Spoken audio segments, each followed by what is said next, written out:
Hey guys, I wanted to do a little live stream and talk to you guys about Tiger Woods, talk about what's happening in the most exciting thing of my entire swing evolution. So, to start off, I want to tell you guys that Tiger Woods looked amazing today. He shot one under par, which I'll take it. Five of his Masters wins. I guess he shot like 70 or better in the first round. Never really low in the first round. But for him to be one under par, I think he would take it if he knew that he would come out of the gates with that. He hasn't played competitive golf in something like, I don't know, 16 months. It's guys, it's really crazy. It's really crazy that he could be so composed and shoot a number like that on a course that's so incredibly difficult.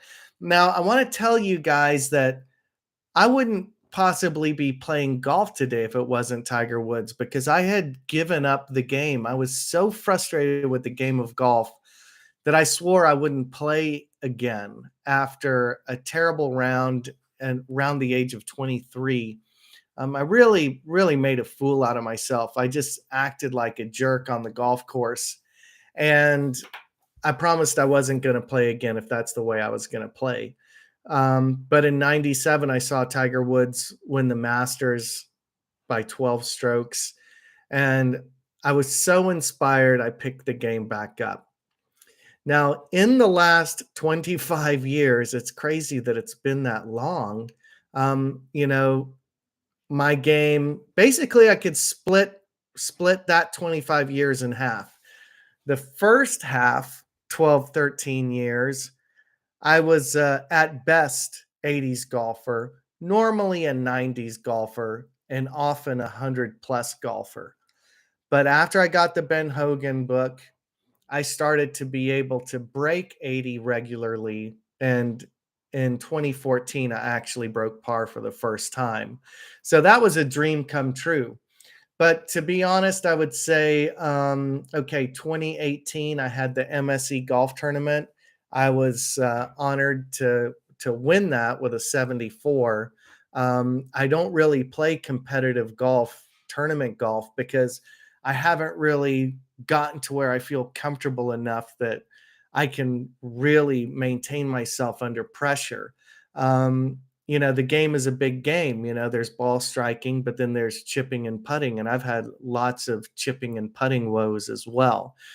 But, I think that everything's coming around. Now, the most important thing that's happened to me in my swing evolution since I started, and I might as well tell you the two things that happened for me when I started.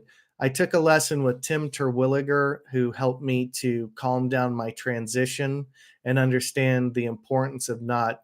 I just would jerk the club as fast as I could through transition because I just wanted to pound the golf ball. Wasn't good. The second thing was Roger Dunn gave me a lesson where he taught me about the importance of keeping my head behind the ball and not lunging ahead and maintaining my impact alignments. But that I took two lessons with Roger, and he basically gave me everything in the first lesson because it was almost 3 hours long. Roger Dunn taught me the classic golf swing 100%. Now, I've had two phases. I believe there's two classic golf swings. Okay. This is pre modern industrialized teaching. I say with the Ledbetter period, the big academies of the 1980s, we started to see a different industrialized kind of golf instruction. But before that, I used to call it just the classic swing. But now I separate the classic swing into two different categories.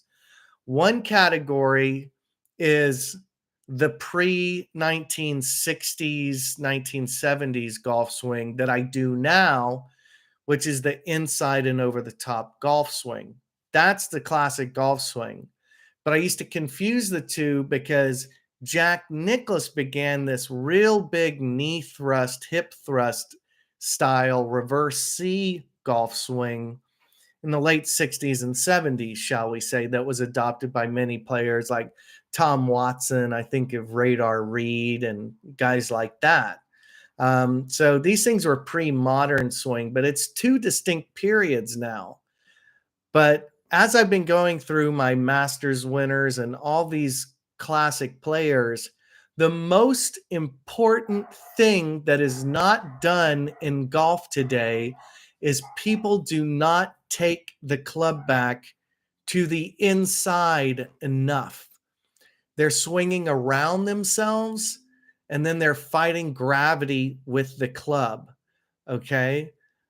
It's kind of crazy, but Chi told me the golf swing's the same as a baseball swing. I wouldn't take the baseball bat back around me. I would take it inside and up so I can control the weight of it.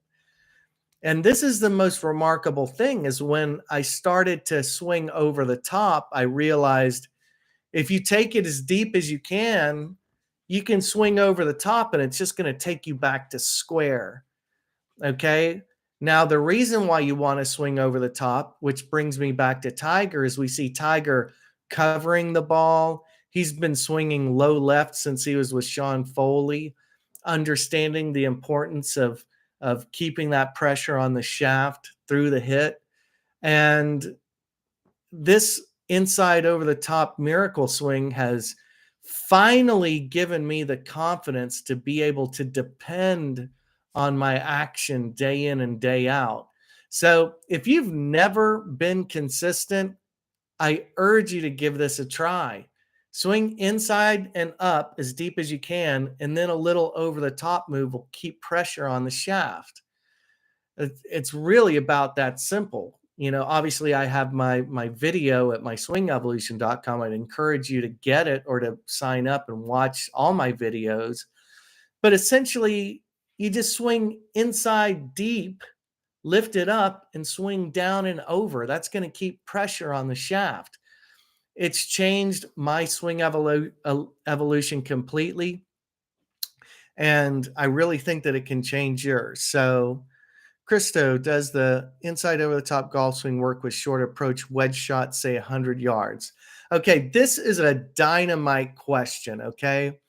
To me, anything above 9 o'clock, when you take the club back to 9 o'clock, I feel like I can do the inside over the top motion.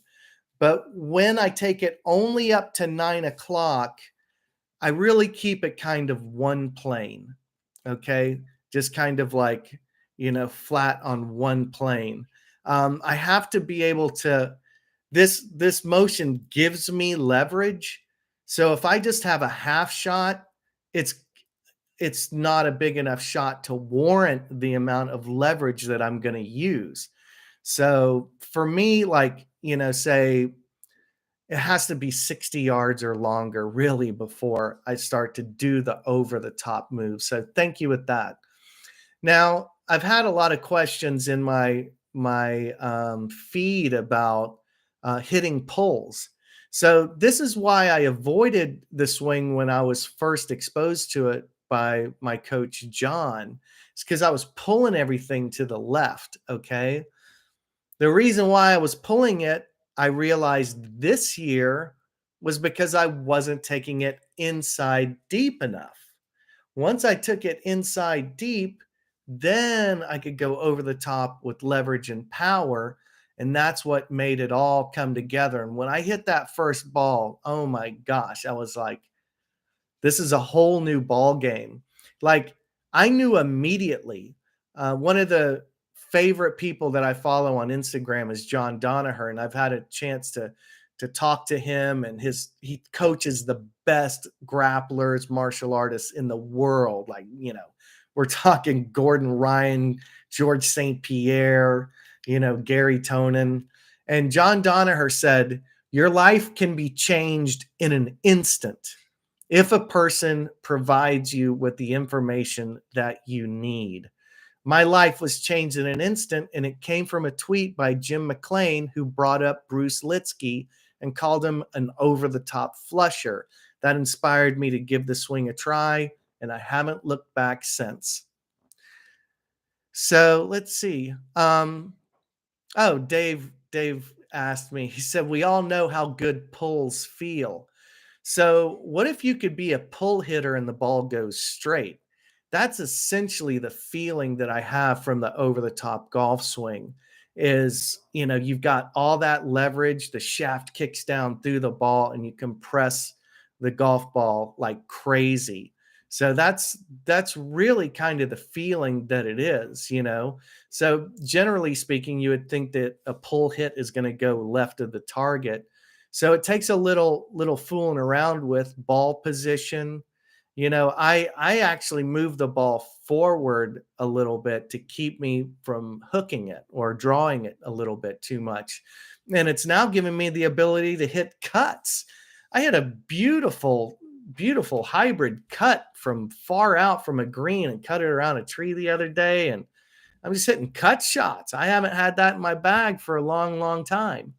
So at any rate, Tiger Woods, he has full mastery over his game. And I know that it is crazy, guys. It is crazy that he's come back yet again. This is like his fifth comeback from the most severe, dire circumstances yet. He's had 5 back operations, 3 or 4 knee operations, and now this crushed leg, compound fracture, everything that he almost died or whatever. It's absolutely crazy. So we're blessed that Tiger's back. I wish him the very best.